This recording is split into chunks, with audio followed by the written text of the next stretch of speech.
Welcome back to the Rocker Dad podcast. I'm Rich Antonelli. This is episode number 17 for those of you keeping track. Today's guest is original Alice Cooper bassist Dennis Dunaway, who also happens to be a member of the Rock and Roll Hall of Fame, and just recently got some really good news, and he may have known about this at the time we did the recording of this podcast, but couldn't say anything. Alice is reforming the original band, and they're touring the UK this year, 2017. So Dennis is probably listening, so I want to say hi, Dennis, and congratulations on that. I hope you have a blast out there. Now, we also talked about how he got his start on bass and hooking up with Alice back in the day. Also, we talked about his basses in general, what he's playing, the amps, and his custom-made Bassman Fender that is available to the public. We spoke about his book, which came out in 2015, called Snakes, Guillotines, Electric Chairs, My Adventures in the Alice Cooper Group. Is available on Amazon and is also an Audible version, which he mentions in this. And also his fight with Crohn's disease, the battle that he's having, that my own daughter goes through the same thing. So it kind of hit home when I spoke to him about this. And we ended up speaking well after the podcast ended. And he's just a great, great guy. I can't say enough good things about him. So let's get on with that. Next week, I have Michael Devin of Whitesnake, their bass player. So it's like a double shot of bass players back to back coming up on the podcast. So without further ado, Dennis Dunaway. All right, with me here today is Rock and Roll Hall of Famer, Alice Cooper founding member, bassist Dennis Dunaway. How are you today, Dennis? I'm good, thanks. You've had a pretty hectic little schedule here the last, I don't know, probably more than a month, I'd say. You got a lot going on, it seems. Well, yeah, it looks busy when you see the results of all of the busy work that went into making it happen. Yeah, well, let's talk about busy in a good way. Yeah, let's talk about that, because you just recently, actually this past week, you reunited with the original Alice Cooper band in Nashville, correct? Right. We did 2 shows there. And now, how did that all come about? Like, did Alice approach you guys, or did you all just... No, it began with the Music Business Association had an event there at the Renaissance Hotel, and they had a jam band that they asked me as an author. All of the people involved were musicians or people in the music business that were authors. Okay. So they asked me if I wanted to join in for the 4-day event, and at one point get up and do 3 songs with the backup band. And then I said, well, how about if I get Neil Smith and Michael Bruce, to come out? Would the budget handle that? And they said, oh, sure. And then I went online and I saw that by pure coincidence, Alice had a show there the night before, and he had that night off. So, then the light bulb went on over my head, and I reached out, and it all fell into place nicely. Now, did you guys, were there any rehearsals, or you just went up there and did it? Not much. Neil was out in Phoenix, so he rehearsed with Michael, and Michael's wife, Lynn, plays bass. So she played bass with them, and they had the drummer from Michael's band.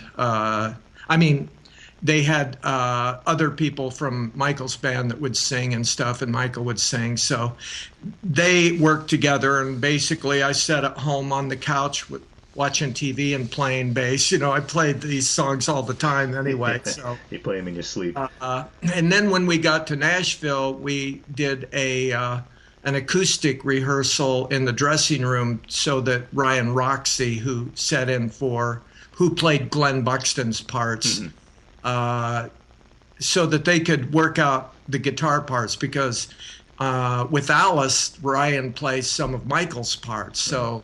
So we worked that out, and we had some arrangement changes, and we had to get the endings and the visual cues together. So we had tiny amps. Neil had a drum pad, and which Alice joked that he should play that in the show, these little tiny drums. And we were playing very low volume so that Alice wouldn't blow out his voice and whatnot. And Shep Gordon and Bob Ezrin were floating in and out while we were doing that. And then we went out and did a sound check and ran through the set quickly. And and that was it. Now, you mentioned Bob Ezrin. Now, reports are saying that there's an album coming out with the surviving members of the original band. Is that true? Right, yes. And is Bob producing it? Bob is producing an Alice, Alice's new album. It's called Paranormal. Yep. The release date is July 28th. And then Alice wanted to write some songs with me. He was out in Phoenix, and then him and Neil and Michael got together, and they knocked out 5 demos. And then Alice called me and asked me if I had any songs. I said, I've got hundreds of songs. How many do you want? So then I sent them a bunch of songs, and they picked a few of them. And then I went out to Phoenix, and Michael and Neil were there, and we recorded in the studio in Phoenix. So how many of the songs that you submitted do you know will be on the album? Well, I'm not sure what I'm at liberty to reveal. All right. I gotcha. Let's say I'll have some songs that will be on Alice's regular album, and then the original band will have 3 songs that we wrote and recorded, new songs. Cool. And then we'll also have some live songs that we recorded together that Bob Ezrin had mixed. Okay, now let's shift gears a little bit. And a good friend of mine, Chris, is a huge fan of yours, and he wanted me to ask this. Actually, he had 2 questions. Blue Coupe. He wants to know if you're working with anything currently on that, and a tour, an album, anything going on with Blue Coupe. There's always stuff going on with Blue Coupe. Today is Albert's 70th birthday, by the way. Him Happy and Bob birthday to Dylan, him. right? Same birthday as Bob Dylan, I think. Yeah. We will be playing some gigs in the Northeast. The big one will be at the Clayton Opera House in upstate New York in the Thousand Islands area, right on the St. Lawrence River, which is Joe and Albert's stomping grounds, and they are gigantic local heroes up there. We do these shows at the Opera House there, and they call it the Thousand Islands. I call it the Thousand Bouchards. The only reason people talk to me is because they know I know them. When you get up there, yeah. We have a lot of fun. I mean, Joe and Albert are the most prolific and fun guys to work with, and multi-talented. So we always have so many irons in the fire. So any dates, Chris, my friend, and I, we're both in Rhode Island. Any dates out this way? I don't know what the deal is with Rhode Island. We keep trying to get gigs up there, but it's not easy. Trust me. well, we don't really have a booking agent or anything. We just have offers come to us, and we say yes or no, and we get a lot of offers from France and from Canada and upstate New York, and we've played. We played Chicago and Toledo and Indianapolis, I think, Nashville. So we'll go anywhere as long as the offer is decent. Right. We're not that hard to please either. Well, we'll have to, we'll see what we can do around here anyway. Okay. Getting you guys out this way. And the other thing he wanted me to ask you is one of his favorite bass lines of all time is your bass line in Gutter Cat versus the Jets. So he wanted to know if there was a specific inspiration when you wrote that, or how did it come about? Well, the very intro was inspired. I was at a party in, I think it was Tennessee or Kentucky. I can't remember which side of the bridge I was on. But I was at a party, and this guy was sitting down, and he was trying to play a classical song, and he couldn't quite figure it out. But what he was playing that I think was wrong, I thought was very cool. So then when I got back to my hotel, I sat down with my bass, and I know that what I came up with wasn't what he was playing, but it was inspired by that guy at a party that was just sitting on a couch with an acoustic guitar. And then when it gets into the beginning of the song, where I do like kind of a two-string thing with on the D string and the G string, that's kind of like just whenever I just sit down and play bass by myself or warm up or whatever, I like to do these kind of raga things with just playing those two strings. And so there's a million different riffs that I come up with on it, and that just happens to be one that I decided to put into the song. And then when it gets more into, when the singing comes in, that's where I lock into more of a traditional kind of a bass pattern.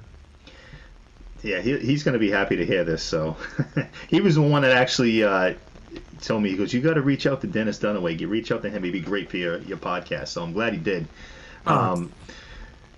Let's shift gears here. Now, something that's really actually close to my heart and something that you've gone through, obviously, most of your life is Crohn's disease. My daughter has it. Okay. She was diagnosed at the age of 7. She's 14 now. She's doing really well. So just talk to me about like when were you diagnosed, and what, like, obviously it changed your life. And well, they're a lot better at diagnosing it now. I mean, they call it the masquerading disease because a lot of times somebody will lose an appendix or something because Crohn's tends to have inflammation that affects other organs. And I went, most people get it when they're 20. Your daughter's very young. Yeah. And it took decades before somebody finally diagnosed it. In fact, I was knocked out on the operation table because a doctor thought that it was kidney stones, and he didn't find any kidney stones. And after all of these doctors, more doctors than I could even name that misdiagnosed it over the years, some doctor came through while I was knocked out and said, has anybody checked this guy for Crohn's? So it wasn't even my own doctor that finally figured it out. And by then I was in pretty bad shape. I was on high doses of prednisone and wasn't careful about keeping up with making sure that I had enough calcium. So I ended up getting osteoporosis and having broken ribs and broken fractured spine and everything, and I'm 4 inches shorter than I used to be. But finally it came down to the point where my wife pretty much dragged me out to the car and took me to the emergency, and then I had a large portion of my intestines removed. And I've been good, knock on wood, ever since. They've come up with better medications than they had back then. Yeah, she no, I know exactly what you see. You know, the prednisone, and she hated that. She hated that. She was hospitalized a couple of times, and thankfully she's on Remicade now, which I'm not sure if you've heard of that, but she's doing really well the last 2 years, and no limitations or anything. So how good. I heard, now tell me if this is right or not. I heard that when you wrote your book, part of your experience going through all that was the inspiration for the book. Well, besides the rock and roll life and everything that you went through. It was twofold. Actually, there were 3 elements. One, my daughters were tired of hearing me criticize every time I read a review of the Alice Cooper group and why we broke up that was incorrect. Then they'd hear me tell what I thought was the correct story, and finally they're saying, "Dad, shut up and write a book." And also when I was in the hospital for the Crohn's problem, the doctors felt that they needed to build up my strength enough so that I would be able to survive the surgery. So I was there for a month. Wow. And on IV. I didn't have any food. The only thing that went in my mouth was a Q-tip with water.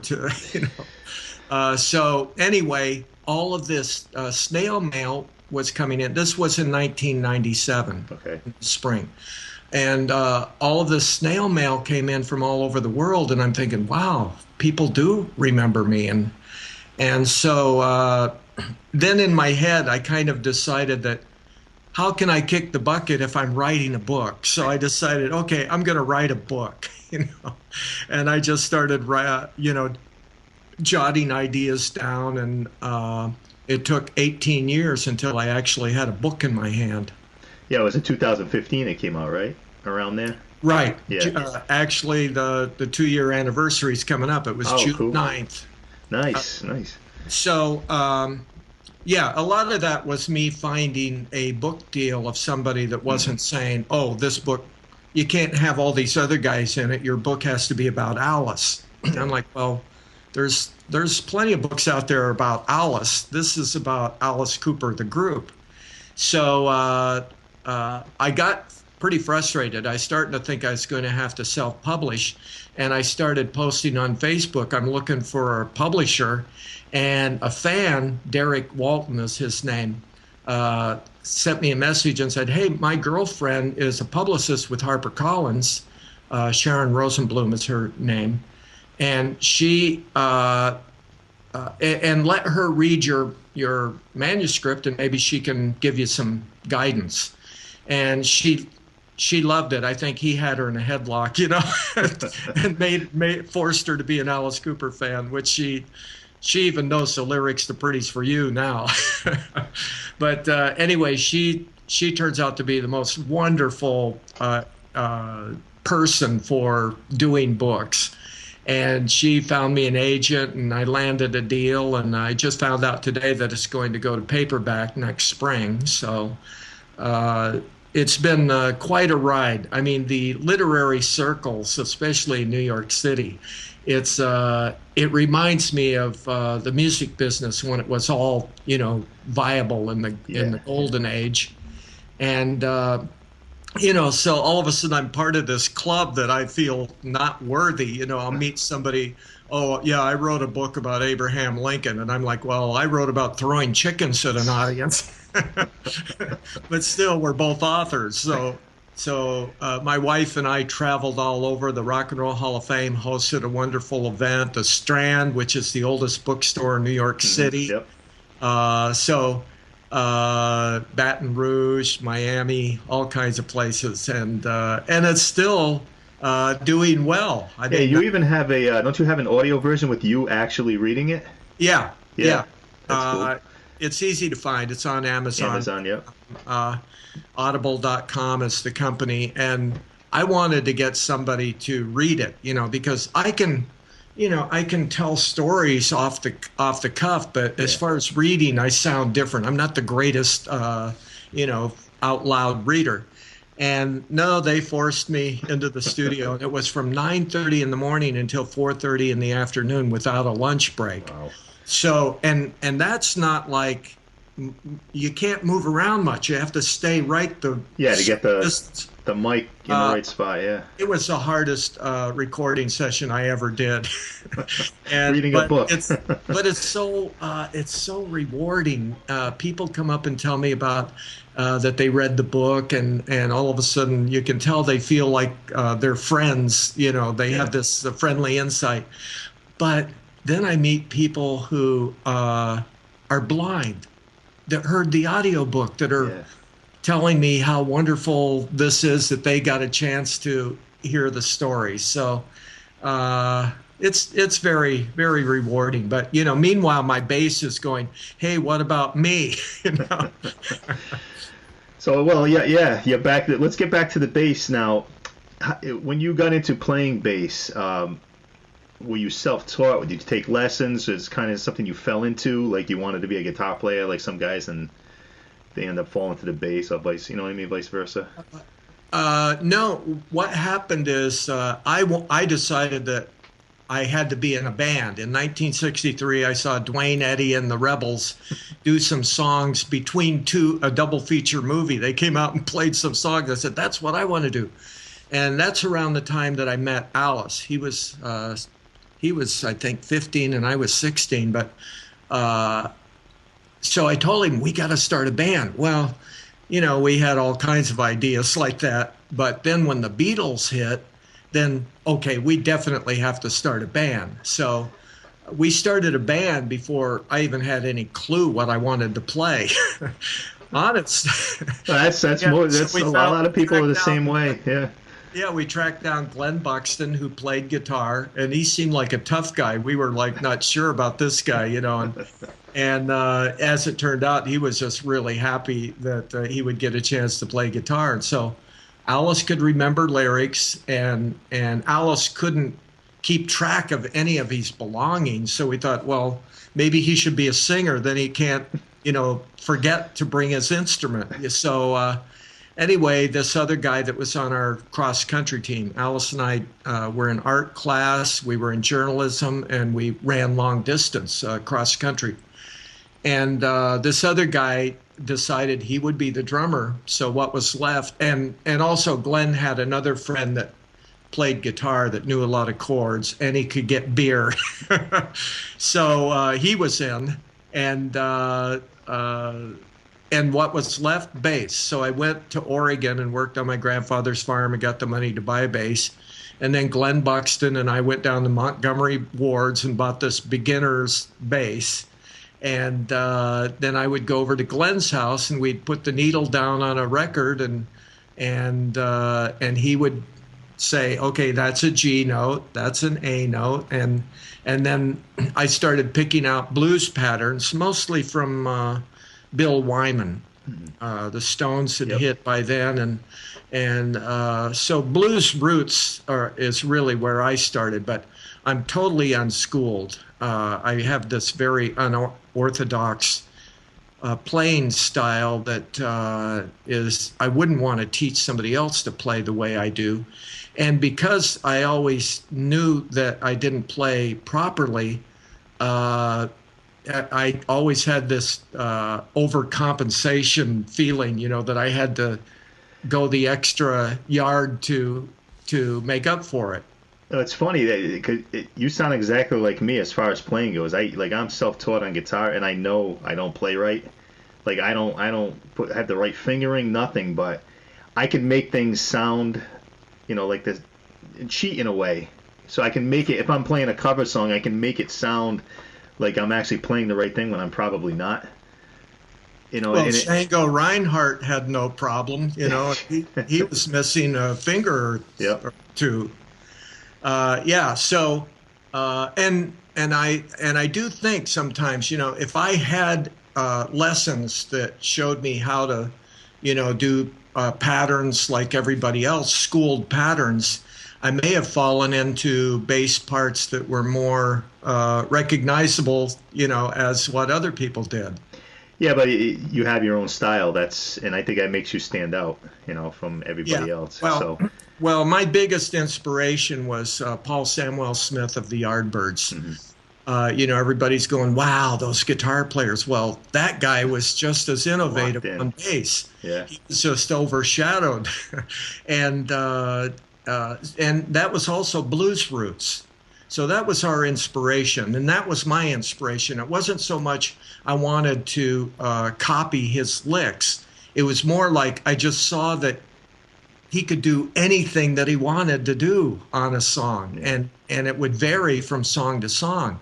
And that concept is what guided me. I just to say, okay, I don't have to play like anybody else. And, you do have to be true to the song. You can't just go up. People say I'm a lead bass player, but I don't look at it that way. I just look at it like, hey, I've got all these notes. I might as well use them once in a while. And I like this friend of mine from this amazing band from Iceland called Dimma. The bass player was saying something that I never thought about before, but I kind of like it. He's saying that I'll be playing a bass pattern, and people will be listening to the song, and all of a sudden I'll jump up the bass, up the neck, and do something and pull them back down with me. So I got a couple more questions before we wrap this up. Number one, getting back to the reunion show, are there any plans to tour with that lineup? Well, or just like maybe one-offs here and there? I never know until the last minute. When my phone starts ringing off the hook and people are saying, "Oh, you're going to be in Phoenix or whatever," I'm like, "Oh, I better call Alice." We would love to. It's all up to the promoters. It has everything to do with the fans making a big enough noise that the promoters decide that it's worth, what they probably consider as a gamble now. Or let's face it, promoters don't care who else is on stage with Alice. Now, you hear that, fans? You have to make this happen. We've always all been on friendly terms, and I really like all of the people in Alice's current band. They're all very talented, and they're all great personalities. And the thing that happened in Nashville had magic to it. Everybody got to hear Alice's solo songs, and then we came out and gave them a taste of the original group, and then everybody came out on stage, and it was like the best of both worlds. Yeah. Big jam at the end. I couldn't believe how many people in the audience were crying. Well, I was recently watching some of the videos that got posted, and I was like, it was great. It was wild. It looked like a wild scene there. Where was that? Where was that, by the way? I know it was in Nashville. The first night was Sunday, May 14th. It was at the Tennessee Performing Arts Center in Tennessee. 2,400 people, a beautiful modern room with three levels, and every seat is good. Every seat is right on top of the stage. And then the second night was a much more intimate show. That was just the original group, and that was at the Renaissance Hotel, and that room probably had 300 to 500. I used to be better at gauging that in the old days, but that was great because it was so intimate. Mm-hmm. It really was no props or anything. It was just the original band playing like we did when we were in high school, and that was really the magic of it, because we get together like that and play, and we're teenagers again. It's like just like the first time. What are you using for gear these days, as far as basses and amps? Well, Fender Custom Shop did an exact replica of my 1970 $1 billion jazz bass, and I used that. I use the original if I'm going to record or if I'm going to play somewhere that doesn't involve flying. But man, my bass has been lost and damaged so many times over the years that the replica is replaceable, and I love it. It's so much like the original. When you see them side by side, the closer you look, the more you realize how crazy these guys are about getting every detail. Where there's rust on the original, there's fake rust on the other one. That's like the I think Eddie Van Halen. We did one of his. I think his 1984 was a 5150 guitar, and all the way down to he used to have, like, I guess, quarters or something glued onto the back of the guitar. Yeah. Even inside the cavity, if you open it up and look at the wiring inside, it's even replicated in there. That's crazy. It's crazy. I mean, when I was traveling in the old days, you'd be out on the road and you don't have time to run down to find a music store and get a replacement screw that's Fender. Right. So over the years, the one on the horn for the strap, that I ended up getting some other screw on the fly, and then where the strap attaches to the bass, I grabbed another screw somewhere else. They even matched They replicated those. Yeah, it's crazy. And Fender is so great to me. They give me amps. When the Alice Cooper group recorded, when I recorded in Nashville with Alice, and wherever I go, if I just call Fender, they'll say, "What do you want?" and when and where, and it's there. I need one of those deals. Man, I told I told Fender, I said, "Wow, I can't believe this. It's been so many years that Fender wouldn't give me the time of day." And they said, "Well, that's all different now. What do you want?" Yeah. Now, So as far as the Fender amps, which amps did you use? I've got the Super Bassman Pro 300 watts, which is overkill, and with a 410 cabinet and a 115. Yeah, that'll push out a lot. Yeah. So do you do like demos or anything for them, like at NAMM? I haven't done NAMM. I don't know why not, but I'm just busy. Yeah, I'm asking because I'm actually going for the first time in January, so maybe it's time for you to get out there and do it. Maybe now that I'm.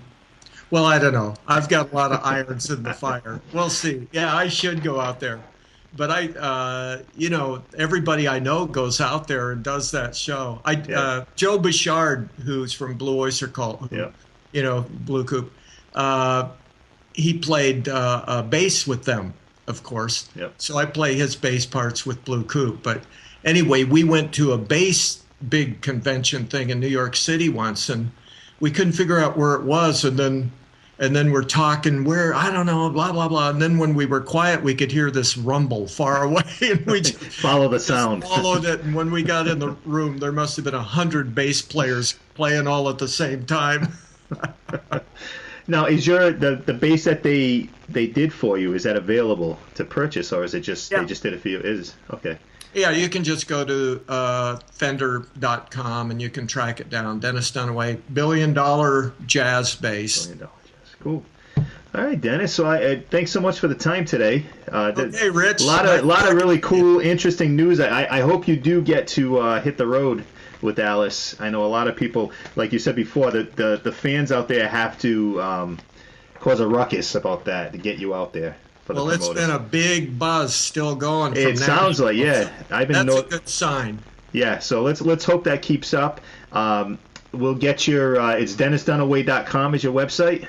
Yes. And has all the details on your book and on all your music, and it's got videos up there. I was on there the other day. A really nice website. So we'll do this again sometime. Thank you. My daughter does my website for me. Oh, she's doing a good job at it. All right, we'll touch base at another point, and I wish you the best of luck. Thanks, Rich. And also, I'd like to plug Snakes, Guillotines, Electric Chairs, my adventures in the Alice Cooper Group, St. Martin's Press. On Audible, too. Audible. For those people, it's funny that like a lot of people that read books now don't have the time to actually read a book, so they driving in the car, they can listen to it. Yeah, so right. Just like this podcast. It's like I'm reading it to you. Yeah, that'd be awesome. All right. Okay, thank you so much. Great talking to you. You too. Take care. Bye. Bye. There he is, Dennis Dunaway, original bass player for Alice Cooper. Now, this episode will also be a video cast available on my YouTube channel at youtube.com/Rich Antonelli. Probably 1 to 2 weeks after this podcast goes up on iTunes and Stitcher and Google Play and all those other podcast apps. Now, as I had mentioned before the interview started, Alice reformed the original band and they're going out on a UK tour very shortly. I'm hoping that he brings that original band here to the States or wherever you may be listening from, because there's many of us who have never seen that original band, that format, perform live, and it would be a great experience. You can check out Dennis's website at DennisDunaway.com.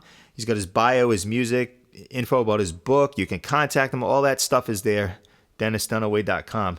Now, coming up next week, the second part of my bass player doubleheader will be Michael Devin of Whitesnake. Come to find out, he and I have a mutual friend, thank you, Brian, that put us together for this podcast. And Michael has his own podcast called Rock and Roll Bible, and the amount of music knowledge that flows from this guy is incredible. You'll hear that all next week. We just get into it and we just go. So make sure to tune in. And now it comes to the part of the podcast that every week I say, share, share, share, subscribe, subscribe, subscribe. Get this out on social media to all your friends, even people you don't know, so I can keep adding more great guests and keep this thing rolling. So until next time, take care.